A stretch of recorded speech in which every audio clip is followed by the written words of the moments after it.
tips para pumasa sa interview para sa barko mga kamarino. Ito tips number 1, dapat look professional tayo. Dapat formal tayo. Tignan, wag naman yung masyadong formal, baka mag-tuxedo ka pa.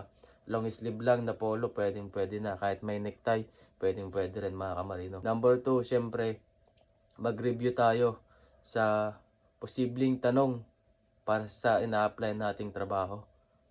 At mag-review din tayo sa posibleng sagot para sa mga ito.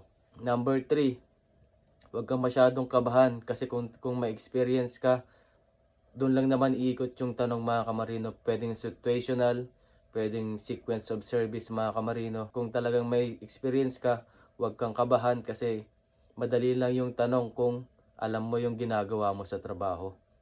So number 4, dapat magalang tayo mga kamarino sa mga nag-i-interview. Kung sakal, ito for example, tinawag na yung pangalan mo.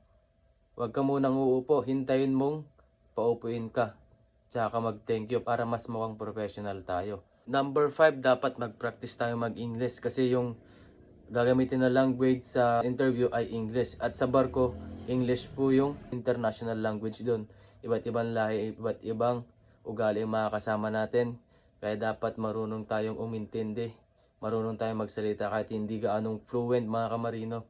Basta ipapaliwanag natin at naiintindihan natin yung mga sinasabi natin at sinasabi ng kausap natin. So number 6, pagkatapos ng interview, pag tinanong kung may tanong ka sa kanila, wag mong sasabihin wala.